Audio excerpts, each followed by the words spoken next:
What's poppin', everybody? Today we're doing something a little bit different. We're going to go through the dark horses of every single UFC weight class. So stay tuned. I got some sleepers on here, and it's not the basic list like y'all would think.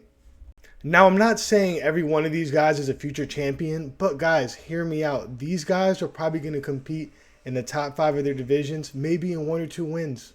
We're going to start at the 125 division with my boy, Loner. It doesn't matter what it's called. It's Kavanagh, right? My boy Loner Kavanagh, right? I know that a lot of y'all you're going to say, this is obvious. He just beat Brendan Moreno. But that just wasn't the narrative. When Loner Kavanagh lost to Charles Johnson, he was shinny. He had no cardio. He was another English Cage Warriors fraud. And that just isn't the case. This guy, I think, is a special fighter in this division. He has great distance management, great footwork, and he's proven to be able to go 5 rounds. And to be honest, he's probably 1 win away for an argument at the title in this very shallow flyweight division. Shallow, yet talented flyweight division. I think Loner Kavanagh could replicate what Manel Kape did to Brandon Royval and put him out in the 1st or 2nd round. Loner Kavanagh has power in his hands. It's just not something that's very usual for the flyweight division. Is there a worry that he might have some grappling deficiencies? It could be a worry, but his takedown defense held up. So let's give the man his due. Loner Kavanagh, I think this guy is one of the future stars of the 125 division. Moving on to the 135 division with my favorite 135er, the Zesty King himself, Payton Talbott. Shout out to my boy Frank Ocean. But I know what a lot of you guys are going to say. He was exposed by Hani Barcelos. He don't got the wrestling. Payton Talbott is a guy. This is why I think he's a future top 5 and a future title contender.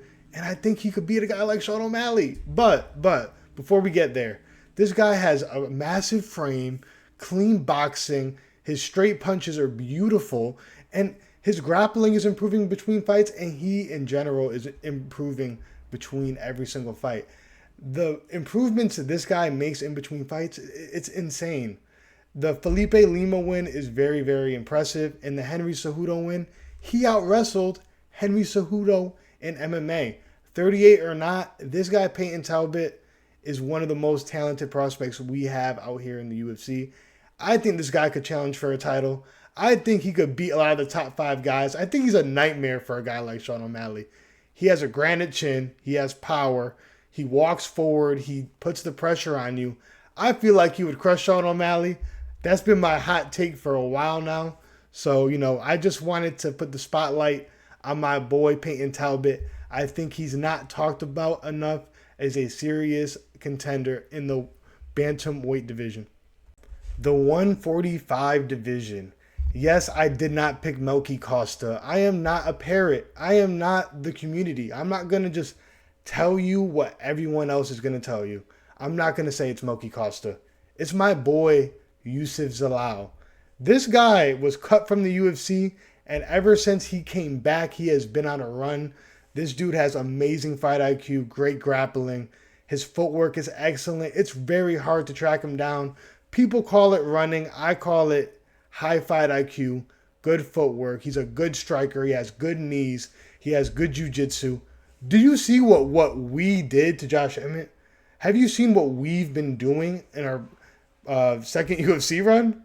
We are going to beat Aljamain Sterling. That's what we are going to do. And then we are going to get into the top 5 of the featherweight division. And then we are going to probably lose to Kevin Vallejos.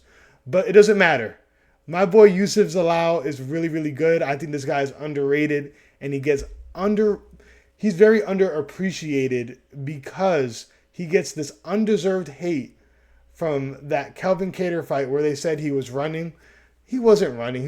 He secured a win. Anyways, my boy Youssef Zalal, the dark horse of 145. I'm not going to say Vallejos. I'm not going to say Melky. If you guys know me, you know I'm not a parrot. I'm not just one of these drones in the MMA community.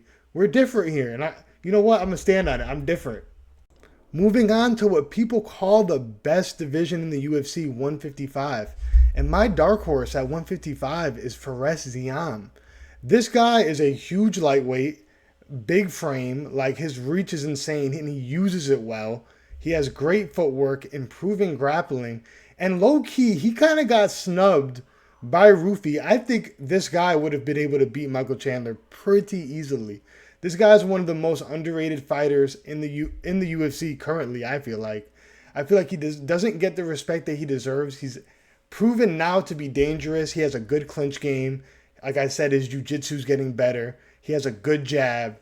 This guy is super underrated, and I think that he needs to get a top 10 matchup soon.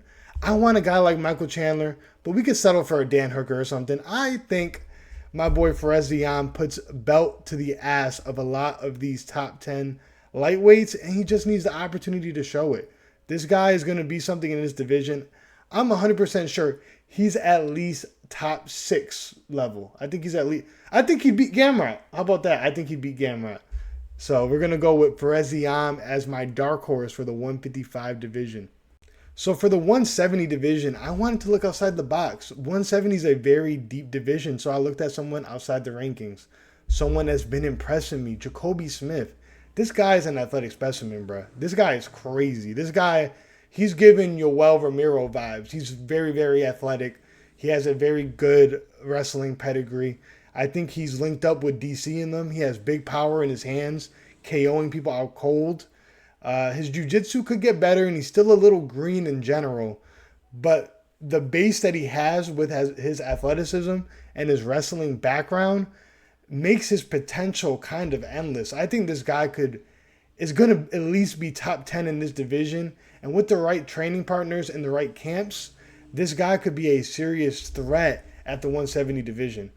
Jacobe Smith is the dark horse of 170. I think this guy, like I said, the ceiling is limitless for this guy. And I'm going to be on the Jacobe Smith hype train. I'm not going to lie, y'all. Finding someone for 185 was really hard. I was like scraping the bottom of the barrel. There are guys. There's Gregory Rodriguez. There's Bruno Ferreira. But I landed on Chris Duncan. I like Chris Duncan. He's super athletic. He's pretty strong in the clinch. He's durable. He took a beating from RoboCop. I think this guy has potential if he stops like throwing naked kicks, thinking that he's a human dreidel just spinning all around all the time. But Christian Leroy Duncan, he's a solid fighter. I think that we just seen a preview of what he's capable of in the Roman Dolidze fight.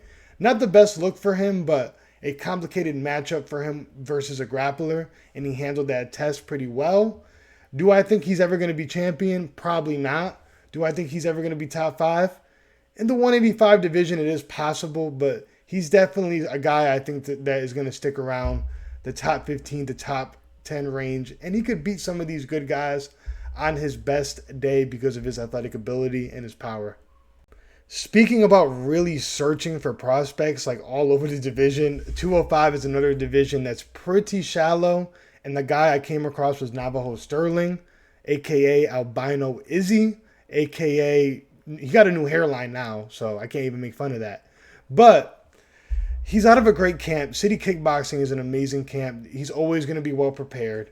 He's technical just like the rest of those guys. You know, he's feinting, he's throwing leg kicks, he's clinching when he needs to clinch.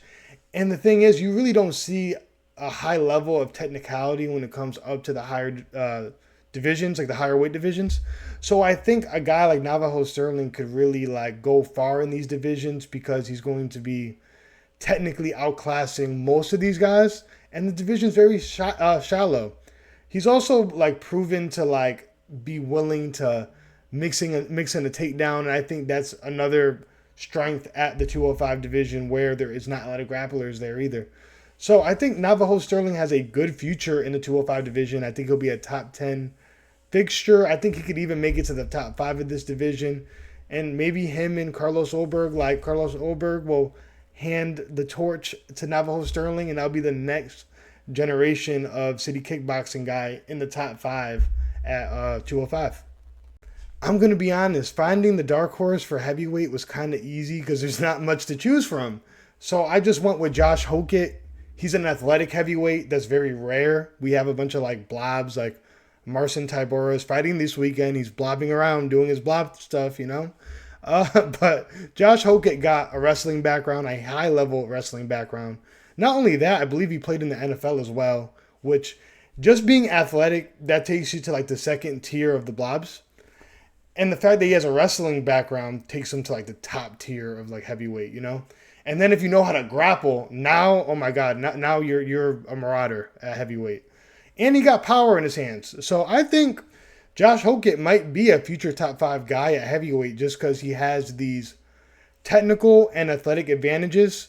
And that's like a rare combination. You see a guy like Waldo Cortez Acosta soar up the rankings just because he's more athletic and has slightly better boxing technique than most of these heavyweights. So Josh Hokit was a pretty easy pick here. I think that he might be able to get a win over Curtis Blades. We'll see if he's able to get past Curtis Blades, but he's definitely going to be my dark horse of the heavyweight division. So I just want to say I appreciate y'all for staying to the end of the video. Do me a solid and subscribe, like the video, show some support for your boy Medina at Title Talk. I appreciate it.